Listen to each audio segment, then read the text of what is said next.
Kenny Omega has some words, but Yeah. You know Kenny Omega, AEW vice president, yes, executive vice president. executive vice president, as well as worker. He's a worker as well, right? He's a performer. He's a wrestler. Yes. Yeah. So he's got two hats that he's wearing around that company, and then he made some disparaging words about the talent on NXT. But then I was reading earlier that he said that he was talking in character. He didn't really mean that about those guys. A lot of those guys are his friends, and he didn't want to disparage anyone in that way.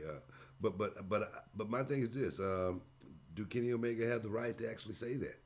Perhaps yes. I don't know. Well, what he said was the people on NXT, they're a bunch of developmental talent, He said wherever they'd be the dark match to his main event if they were on the same card. Yeah.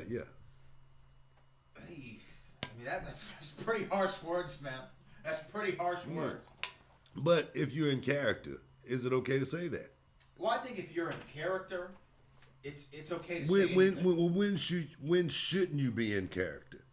When you're talking to a reporter or someone in the media, just say for instance TMZ stop you and they ask you a question. Should you be in character or not?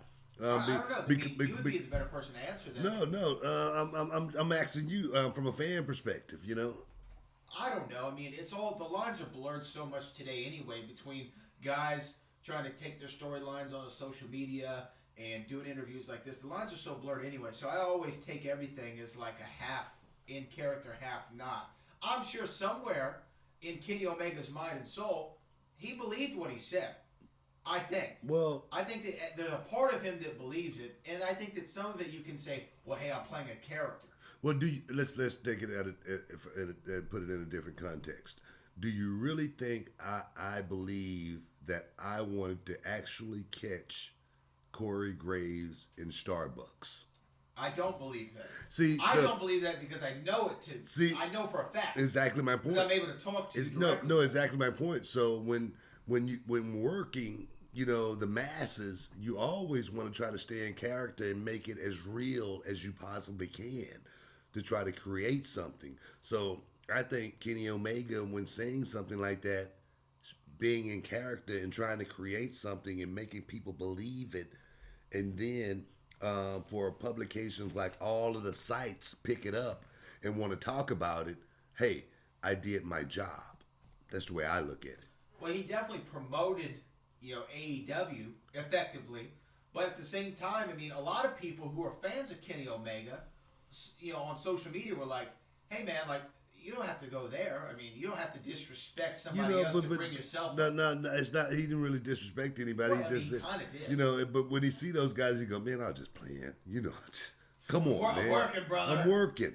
This is all I'm doing. I'm just working. What are you talking about? It's a work, And I think to say like on our show, you're going to see real stars, not developmental talent. That's what he said. You're going to see smiles on fans' faces, and we're on different planets. You're going to see that right away. You're going to see 10,000 plus arenas sold out. Hey man, when you're a rock star, man, you got to talk like that. I mean like this here, man. Just think about it. You got a group 2011, right? Yes. You know what I mean? You guys getting ready to go, do the Hard Rock Cafe. Okay. You know what I mean? The place holds, 5,000 people. All right. Okay. Are you gonna, get on the radio and say, hey, look, we need 800 people to show up tonight? You're going to say, no, man, we want the building sold out. We want the fire marshal shutting it down. You got to be able to talk it up is what I'm saying. You got to make it bigger than it actually is. Right. And I think this is no different. Same situation. So if you were a member of the NXT roster, you would take no umbrage with what Kenny Omega said, or would you try to give it right back to him, working back, and be like, hey, you might have this sold out arena, but look what we can do inside the Square Circle. Didn't I tell you, Bradley, didn't I say this is war? You know what I mean? Yeah. When it comes to war, man, that sometimes there's friendly fire. You know what I'm saying? Sometimes there's casualties in war. You understand what I mean? You know what I mean? So in this situation right here, one shot has been fired across the ball. Okay? So I like that. You know, when one shot get fired across. You know why? Because we might have to fire one back. And the thing is, the one we fire back, it might be bigger. It might be stronger. It might be even faster. Bigger boom.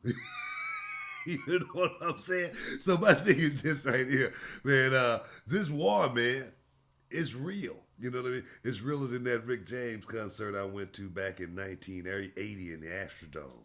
You know what I mean? Concert went to 4 o'clock in the morning. You know what I'm saying? Rick, you know, by 1 o'clock in the morning, Rick say, nah, y'all want to keep it going? Y'all want to keep it going? Yeah, Rick say, look, he called to the guy to the side. He came out. He had something. I don't know what it was. He was smoking on it. He said, we're going to roll. We're going to keep this thing rolling. And man, all night long, Rick James tore it up, dog. That's the way it used to be back in the day, man. Hey, guys, stick around. We'll be back in a minute.